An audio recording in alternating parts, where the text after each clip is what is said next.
kembali dalam renungan harian GMI Ebenezer. Saya yakin dan percaya ketika kita menyerahkan hidup kita kepada Tuhan, maka Tuhanlah yang akan mengontrol setiap hidup kita, sehingga setiap hari kita mengalami perubahan dan hidup akan menjadi lebih baik.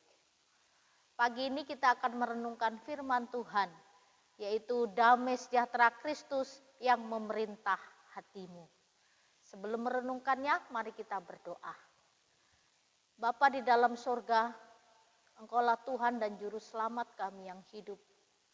Tuhan, kami bersyukur kepadamu, karena Engkau juga ikut terlibat dalam kehidupan kami, supaya kami memiliki karakter seperti karakter Kristus. Mampukan kami untuk menguasai diri kami, dan biarlah Roh Tuhan yang berkuasa atas hidup kami. Roh Tuhan juga yang memerintah hidup kami. Berkati firman-Mu yang akan kami dengar pada pagi ini. Dalam nama Tuhan Yesus kami berdoa. Amin. Bapak, Ibu, serta saudara-saudari, kalau kita berpikir tentang damai sejahtera, banyak orang mencari damai sejahtera dan menginginkan damai sejahtera. Lalu orang juga banyak berpikir tentang damai sejahtera itu akan kita dapatkan ketika nanti kita tidak tinggal lagi di dalam dunia ini, tapi ketika kita ada di dalam surga, baru kita bisa merasakan damai sejahtera.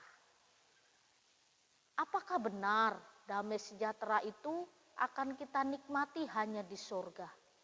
Lalu di dalam dunia ini, bagaimana kita bisa merasakan damai sejahtera itu? Rasul Paulus katakan, Bapak Ibu, dalam kitab Kolose 3 ayat 15. Demikian bunyi firman Tuhan. Hendaklah damai sejahtera Kristus memerintah dalam hatimu. Karena untuk itulah kamu telah dipanggil menjadi satu tubuh, dan bersyukurlah. Damai sejahtera akan tercipta di dalam dunia ini, dan damai sejahtera juga akan hadir dalam dunia ini. Ketika Kristus memerintah hidup kita, ketika Kristus menguasai hidup kita, maka seluruh kehidupan kita akan menghasilkan sesuatu yang menenangkan jiwa kita. Bapak, Ibu, serta saudara-saudari, damai sejahtera Kristus yang Kristus berikan kepada kita tidak seperti dunia berikan. Damai sejahtera Kristus yang memerintah atas hidup kita akan memberikan ketenangan, kesejukan dalam hidup. Saya tahu di dalam dunia ini kita tidak pernah lepas dari persoalan, dari kekhawatiran, dari kemarahan, dari iri, dengki, benci. Kita setiap hari berperang melawan itu semua. Lalu bagaimana kita dapat menguasai diri kita? Kita harus menyerahkan hidup kita kepada Tuhan untuk diperintah oleh Tuhan. Lalu damai sejahtera yang sesungguhnya itu dimulai dari hati kita dan pikiran kita.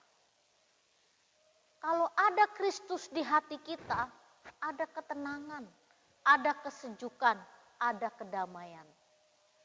Meskipun banyak persoalan yang kita hadapi, meskipun banyak tantangan yang harus kita selesaikan, di tengah kekhawatiran ada ketenangan. Di tengah kemarahan ada terselip satu ketenangan.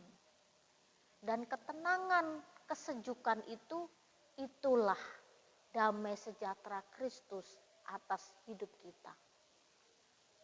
Bapak, Ibu, zaman dulu orang berperang, negara antar negara, suku antar suku, bangsa antar bangsa, keluarga antar keluarga, semuanya berperang.